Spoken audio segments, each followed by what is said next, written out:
Abraham Lincoln's Gettysburg Address, he said 80, and it feels that long since I started this two-part sermon. It feels like forever ago that I shared the first half of this lesson, and then we kind of got off track in terms of our scheduling and the issues that came up as it relates to it. And with Holden just preached. Then last week we were trying to help expedite and get through the bill, and I didn't want to give you just a snippet of this lesson last week, so I changed course, did something different, and wanted to come back today. So Lord willing, we can have the second part of, I think, what I started the Sunday that we just did an afternoon service, I think, which was the second Sunday of this month, if you can remember, a couple of weeks ago. Because what we're trying to do is kind of twofold. We're trying to learn some practical things from Moses. That's part of this. But we're also trying to impress upon us that people in the Bible had common, ordinary kinds of challenges that you and I still face today. And my purpose in making sure that we appreciate that thought is to help us maybe relate to the Bible a little better. To understand that these individuals who were doing some pretty uncommon things at moments, extraordinary things in some situations, and yet they dealt with some very basic kind of life problems that are kind of wrapped up in all the extraordinary things that are happening. And here in Exodus chapter 4, it's kind of an interesting text. It's one of those issues, and it's going to be the first part of our study together this morning as we try to relate to Moses and the common and in some ways the uncommon ways that he addressed various challenges. And this morning, at first, I simply want to talk to you for a little bit about Moses had family problems. Don't raise your hand. Don't raise your hand. But we all have them, right, at times.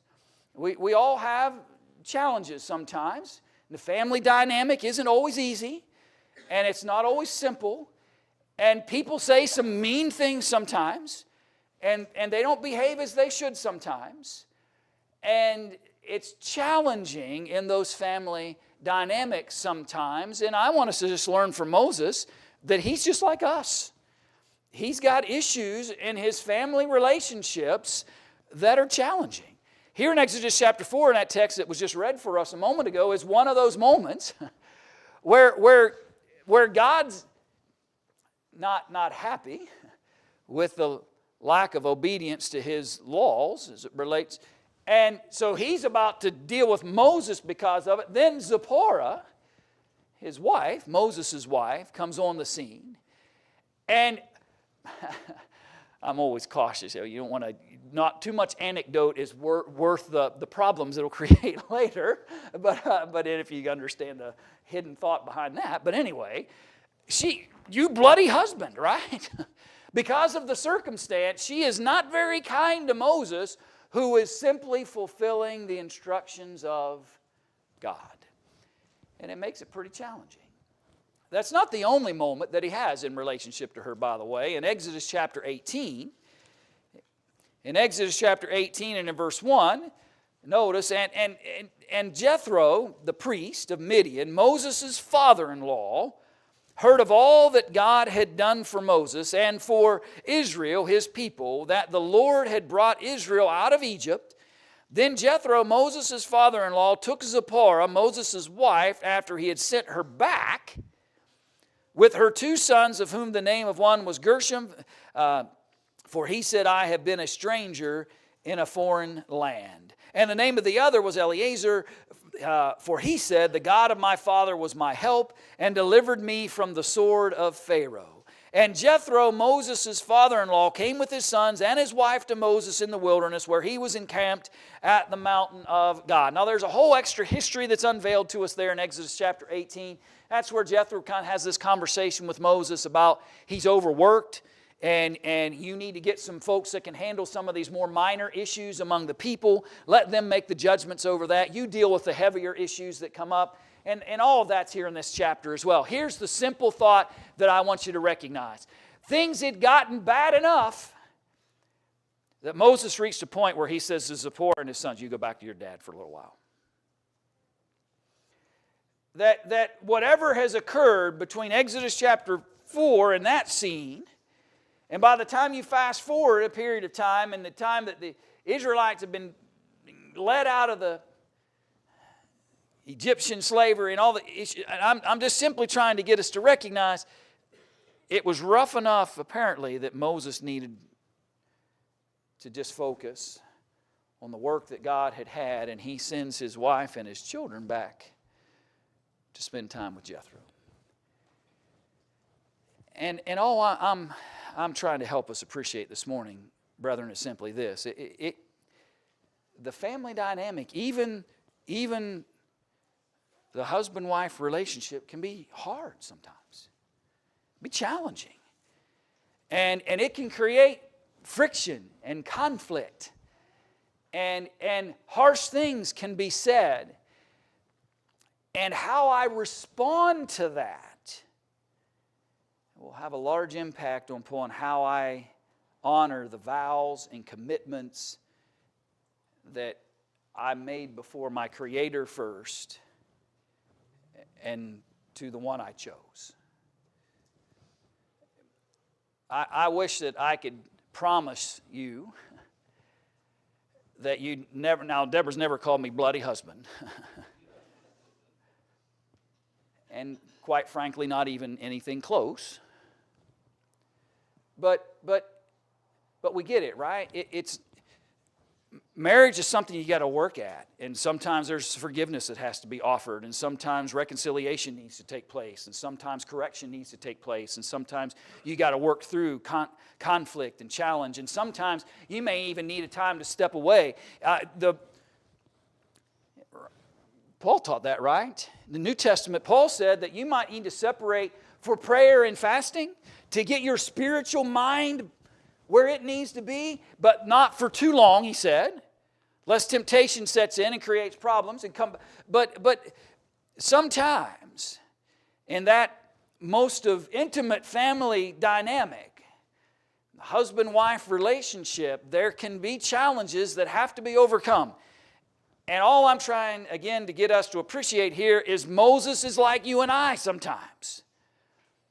He had some pretty challenging and yet at times ordinary, common difficulties, even in his marriage, that he had to work through and find answers. But that's not the only relationship that was challenged for Moses. Moses had a brother who was helpful and hurtful sometimes in the very same moment. Right? Aaron, remember the whole reason Aaron is there, by the way, is because Moses complained to God. Remember, last 2 weeks ago's lesson, Moses had complained to God, I don't talk good, I don't know what I'm going to say, I don't know how I'm going to deal with Pharaoh, right? He kept giving God reasons why he can't go to Egypt. And finally, God had had enough, and he says, your brother can talk pretty good. I'm going to send him with you so that you'll have somebody to help you communicate these things if you're struggling. The whole reason Aaron is there, in a sense, is because of Moses' reluctance to go do the job that God had prescribed. But yet here comes the problems. Verse 1 of chapter 32 of the book of Exodus. Now when the people saw that Moses delayed coming down from the mountain, who'd they turn to? They turned to Moses' brother that God had said. They turned to Aaron. The people gathered together to Aaron and said to him, come, make us gods that shall go before us, for as for this Moses, the man who brought us up out of the land of Egypt, we do not know what has become of him.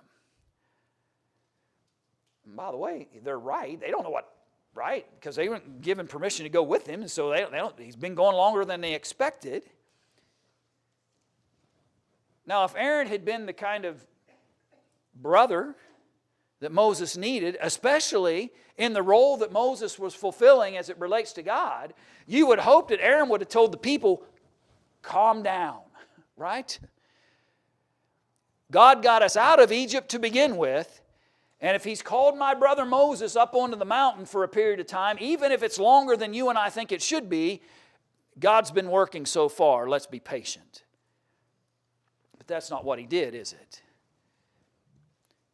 Moses had him break off the golden earrings, which are in the ears of your wives, your sons, your daughters, and bring them to me."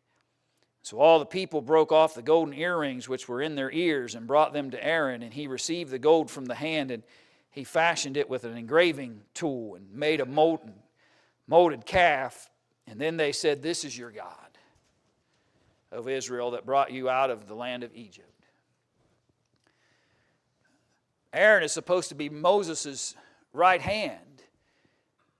Aaron is Moses' brother. Aaron is somebody that Moses needs to be able to rely on and trust in.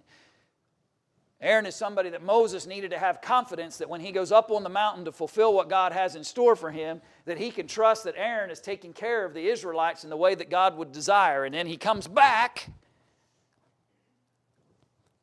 and this is what he sees. In verse 24, just to add one quick extra thought, "I said to them, 'Whoever has any gold, let them break it off.' So they gave it to me, and I cast it into the fire, and this calf came out." You ever been lied to by family? I'm not trying to dig up wounds. I'm just trying to get you to connect to Moses. What did the first 4 verses say? Aaron asked for the gold from the ears of the daughters, the sons, and the wives of the Israelites.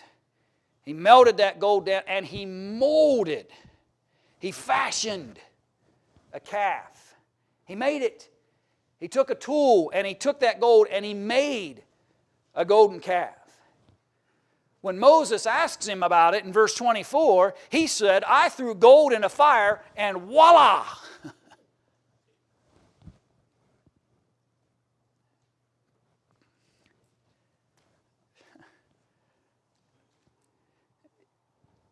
Life, right?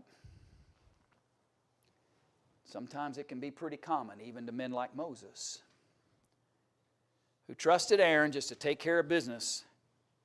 And even if Aaron failed, you think about how different that would have felt if Aaron would have just said, "You're right. I made a mistake. I panicked. The people were pressuring me.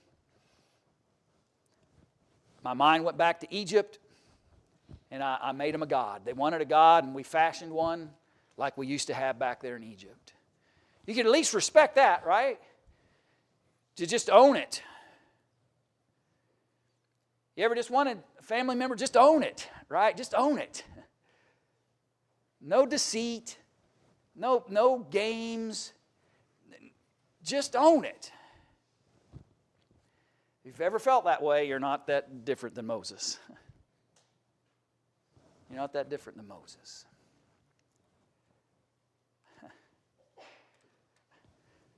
And just to help Moses along, Miriam decides to become just like her brother. Right? In Numbers chapter 12, Numbers chapter 12 and verse 1, Then Miriam and Aaron spoke against Moses because of the Ethiopian woman whom he had married, for he had married an Ethiopian woman. So they said, "Has the Lord indeed spoken only through Moses? Has he not spoken through us also?" And the Lord heard it. They're mad at their brother, and their reaction to that is to overstep their responsibilities. Now they're going to create bigger problems for themselves, because now God's going to deal with them because of it. But the very people, and imagine Moses probably didn't have a lot of inner circle kind of people, right, that he can rely on. And you would hope that family would rally around him, and they begin to speak out against him. Verse 9 says, "So the anger of the Lord was aroused against them, and he departed. And when the cloud departed from above the tabernacle, suddenly Miriam became leprous, as white as snow. Then Aaron turned toward Miriam, and there she was, a leper.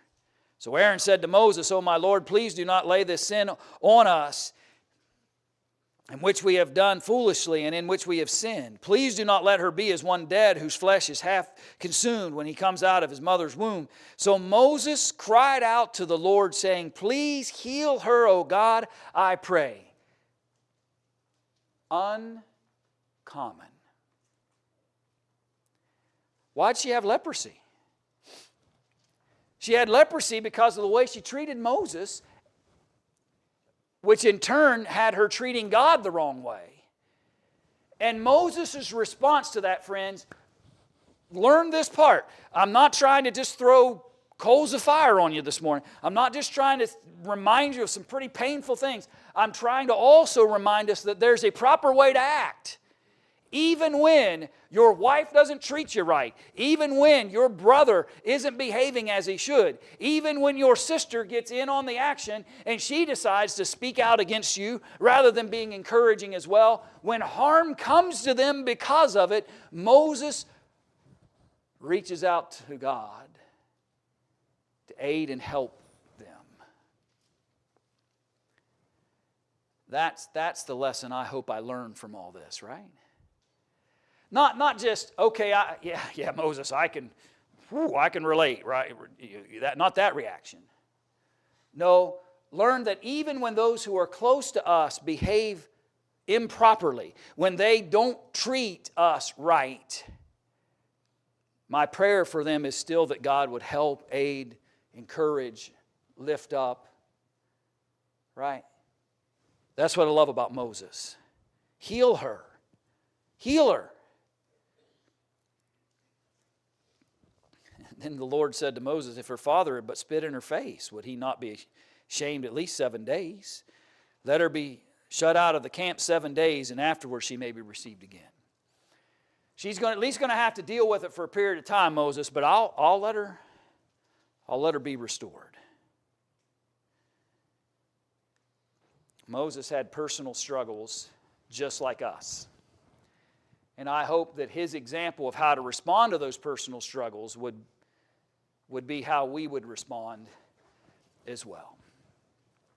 And he had what I'd also just call then some just common frustrations that you and I encounter sometimes. Have you ever been around folks that can find something to complain about no matter what it is?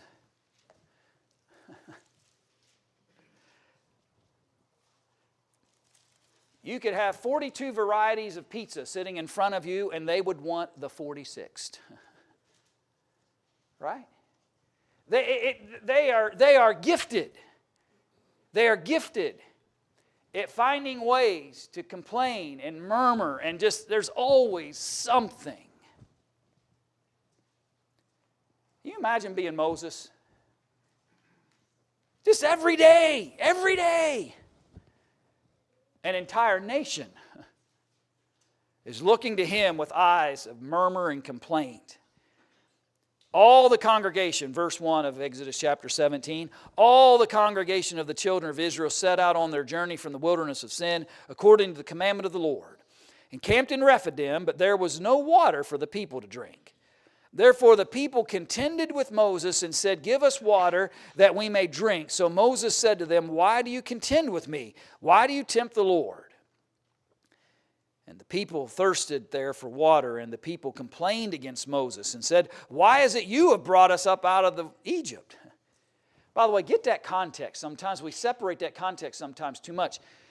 He says to them, Why are you tempting the Lord this way? The Lord brought you out of Egypt. The Lord's been blessing you. The Lord's been providing for you. Why are you tempting the Lord with all this complaining? And they come back, their argument in response to that. You ever had to deal with that? You just tell people the truth, and 2 seconds later, here they come right back with something else. Why do you tempt the Lord? The people were thirsty, so they said to Moses, Why is it you've have brought us up out of Egypt to kill us and our children and our livestock with thirst? Don't tell me about whether I'm tempting the Lord or not. How about you, Moses? So Moses cries out to the Lord, saying, What shall I do with this people? They are almost ready to stone me. Moses dealt with people who just always seemed to find some reason that the condition and circumstances they were in that moment weren't what they wanted. And friends, you and I are going to deal with folks like that sometimes in life. that can't ever see anything positive. The problem with that was that led to some other things that maybe we can relate to Moses about, because so now the frustrations are mounting, and Moses finally loses it. Been there? It just mounts and mounts and mounts, and finally you just break. The people were contending with Moses, verse 3 of Numbers chapter 20. They were contending with Moses and spoke, saying, "If only we had died when our brethren died before the Lord." We'd been better off we were consumed when God dealt with our other brethren, Moses, than what you're bringing to us. So the Lord speaks to Moses, pick up in verse 7, saying, "Take the rod, you and your brother Aaron, gather the congregation together. Speak to the rock before their eyes, and it will yield its water. Thus you shall bring water for them out of the rock, and give drink to the congregation and their animals." So Moses took the rod from before the Lord as he commanded him, and Moses and Aaron gathered the assembly together before the rock. And he said to them, "Hear now, you rebels." That's how he said it. Well, I don't know exactly how he said it. I see the punctuation. But that's what I gather from that, right? I do not hear a calm, peaceful voice from Moses here.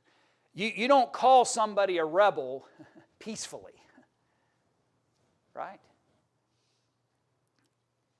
You ever said something unpeacefully out of frustration, anger, disappointment? You're like Moses if you have. "Must I bring water for you out of this rock?" Then Moses lifted up his hand and struck the rock twice with his rod. Water came out abundantly, and the congregation and their animals drank. But we know the result of that, don't we? We know the result of that moment of lack of self-control and that lack of temperance, that lack of that patient man we saw when Miriam stepped out of bounds and when Aaron stepped out of bounds and when Moses dealt with those situations. We see Moses here behaving as those who were causing his difficulty. And it ultimately will cost him the promised land, right? It ultimately costs his ability to be able to go physically. He'll get to see it from Pisgah, but he loses his opportunity to go into those promises that God had intended. And my friend, what I want us to appreciate from the example of Moses, as we can all relate to these kinds of things that we've talked about from him, is also this. Sometimes when we let down that guard and we have that moment of lack of temperance, it costs me more than it cost the people I just called rebels. The people he just called rebels, right? He suffers. Sometimes we react and respond to behaviors of others around us, and we pay the price. Learn from Moses. Verse 12. Then the Lord spoke to Moses and Aaron, "Because you did not believe me, to hallow me in the eyes of the children of Israel, therefore you shall not bring this assembly into the land which I have given them." Aaron dies first. And then later, Moses as well will die before he ever has that opportunity to go into the promised land. And Moses experiences sadness and loss. And that's common, by the way, isn't it? It's common to the human experience to experience hardship and loss and things that bring sadness. And again, I just want us to appreciate we're not alone in that. The human experience was felt by Moses and men like him. Deuteronomy 3 illustrates that he pleads with the Lord. He begs, but to no avail. He wants so badly. He's worked so hard. He's dealt with so much. Have you ever felt that way? I've worked so hard. I put so much time into this. I've done everything I can. Yes, I've had weaknesses, but I'm doing the best I can. And we still would like this, and it's unattainable. And that's Moses. Eventually, all he can do is prep the people to go in. But what I love about Moses, by the way, is very similar to King David. Right? Moses didn't spend the rest of his days whining because God denied him what he wanted. He spent the rest of his days prepping the people to go in to the promised land and be ready to do what God wants them to do. King David was disappointed. You fought way too many wars for me to put the temple and its construction into your hands, David. Your son will build it. David didn't spend the rest of his days complaining about how he was denied, though he was the great king of God and a man after God's own heart, that he was denied the ability to build the temple. He spent the rest of his days getting the materials, organizing materials, drawing up plans, getting everything ready for Solomon to do the will of God. Brother and friend, can you and I borrow from Moses and David? And when we're frustrated and when we feel like we've been denied and we don't receive what we thought we should and we've put time and effort and energy and all of those kinds of things, don't let that lead us to make further mistakes. Moses spent the rest of his time just, if it's not for me, it will benefit others. And preps the people. And then he does have a very uncommon end. If you go into the book of Deuteronomy, in chapter 34, at the very end of the book, in verse 5, so Moses, the servant of the Lord, died there in the land of Moab, according to the word of the Lord. And he, meaning God, buried him in a valley in the land of Moab, opposite Beth Peor, but no one knows his grave to this day.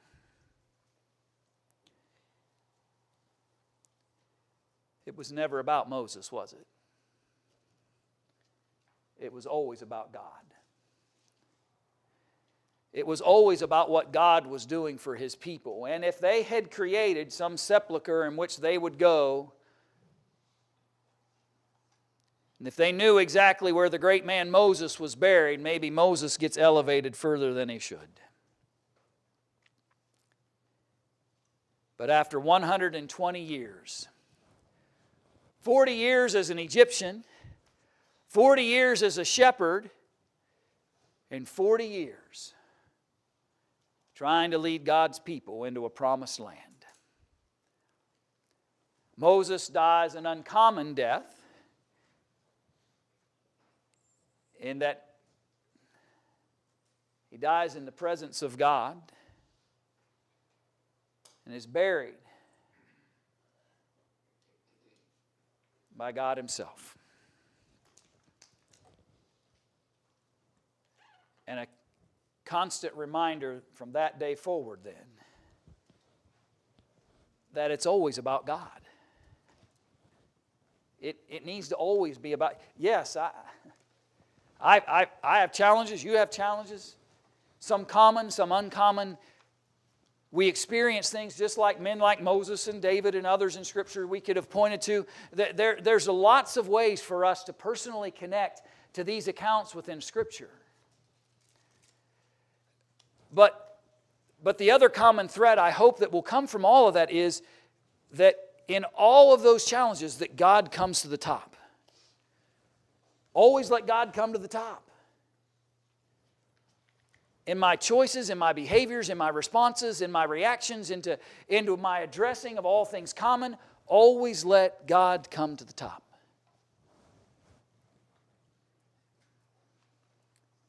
And we won't be buried by the hands of God, but we will be welcomed by the Creator when we leave this life, knowing that we have faced common human challenges, always letting God be at the top. How can we help you make that commitment today? Have you counted the costs as we're about to sing? Have you thought about the responsibilities we have? You think Moses would have reevaluated if he had known? While he's yelling at those Israelites, calling them rebels and not quite honoring what God's instructions were about that rock, do you think if he had counted the reality of the cost of that decision, he would have reevaluated it? Friends, you and I have opportunity in the moment to count the cost, responsibilities we have to God, and will we honor them? And step into those promises if we've yet to do that, or return to them. How can we help you do that? How can we help you through your common human experiences overcome them through the extraordinary blood of the Lamb? And if we could help you in some way, won't you come today while we stand and while we sing?